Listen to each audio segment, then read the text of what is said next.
Yo, welcome to the video. We are going to be going through the story of Adam and Eve, specifically their sin, on how they fell, their temptation, but we're going to be making some points that you might have missed when you went throughout the story. These are all going to relate back to the faith, or maybe you've had questions concerning the faith, and this video is going to answer it. But without further ado, let's get right into it. Satan's boundary was the tree of knowledge of good and evil. It was when Eve made her way to the tree, that's when Satan tempted her. Now, correlating this back to us, correlating this back to the faith, Satan has a boundary. You don't get tempted when you're doing holy things such as going to church, Bible study, fellowship with other brethren. It's going to be less likely for you to get tempted when you're doing holy things. Think about it. When you're like at church, when you're having Bible study, do you have the desire to go lust after someone or the desire to play video games, do other unholy things? No. But when you're on social media, when you're hanging around unbelievers, that's where he gets you. So Satan has a boundary. But this doesn't mean you can't get tempted amidst church or Bible study, whatever it may be.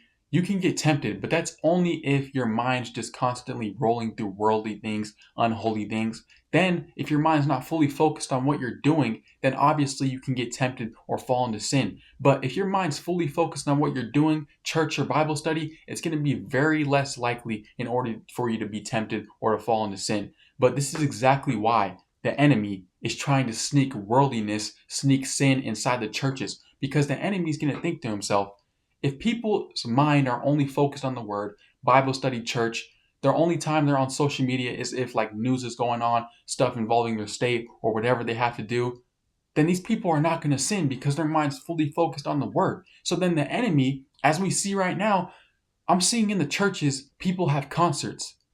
I'm seeing pastors in the midst of church service on Sunday, people are conversating about what sports are doing. This sports team is doing this. They traded this guy. Who cares about that? You're in the midst of church. Why are you talking about sports? So we see Satan trying to normalize sin inside the church in order to get God's people to fall. This leads us to our next point about normalizing evil. Satan makes it seem that breaking God's law is a good thing. And yes, I said God's law, the 10 commandments, because what did Eve do? She coveted a fruit and then she took of a fruit that wasn't hers. That's breaking the 8th and the 10th commandment. But back to the point is, Satan portrays evil to be good. We see it with Eve. What did he tell Eve? He said, oh, God's lying. You won't die. You won't surely die. And then he tried to arouse and exalt Eve to be on God's level, giving her false promises saying, oh, you'll be as gods knowing good and evil, giving all these false promises, portraying evil to be good. It's just like, I'll give you an example. Say you have a baby. You have a baby in the midst, and then you have a group of people. This group of people has a knife. They give the baby a knife. And while they're stabbing each other, I don't advise this, I'm giving an example.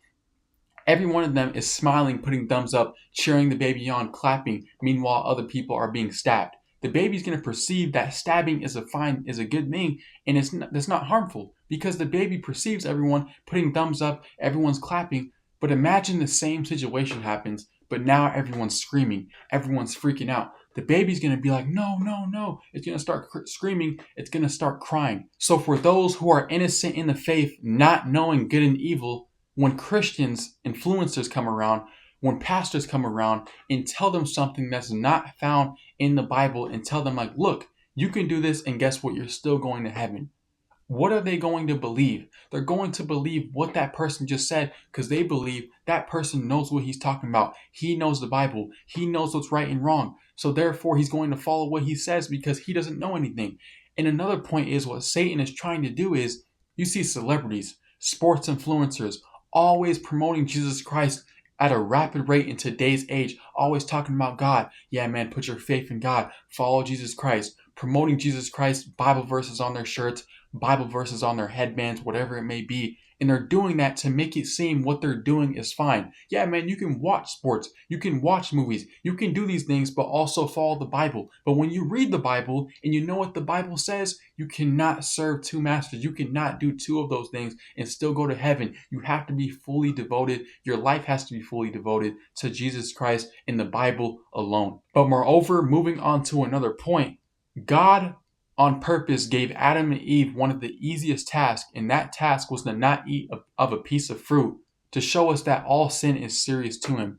Little sin, large sin, it requires death, and it requires separation. That's exactly why when Adam and Eve ate that piece of fruit, what happened? Did they get to stay in that garden? No, they got kicked out. And this also is for anyone who supposes that, oh, well, if Adam was given an easier task, then maybe he wouldn't have failed. But Luke 16 verse 10 tells us different. He that is faithful in that which is least is faithful also in much, and he that is unjust in the least is unjust also in much. If Adam couldn't handle of not eating a piece of fruit from a tree, then how much more if God gave him a harder task? He would fail and probably way more easier.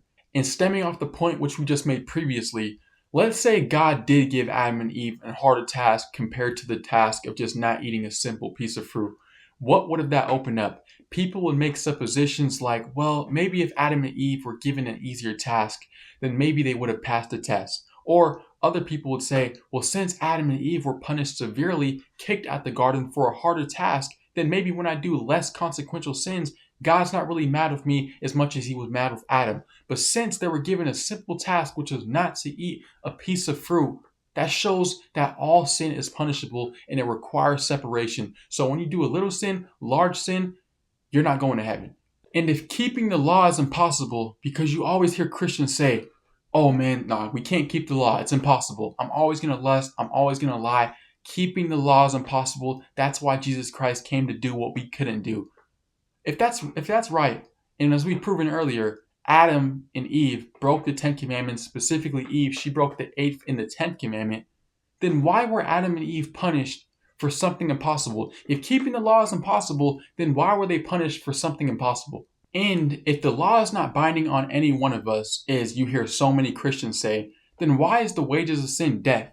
Why does sin require death? Just as Adam couldn't be exempt, couldn't be free from breaking God's law, eating the piece of fruit, we can't be exempt from breaking God's law either. And people will be like, well, that was in the Old Testament. That was with Adam and Eve. After the cross, Jesus Christ paid that penalty. But even if we go to after the cross, the apostles still died. They were Christians, but they still had to die because they committed a sin. So just because Jesus Christ paid the penalty doesn't change the fact that you have to die, and also too, that you can't be exempt from breaking God's law.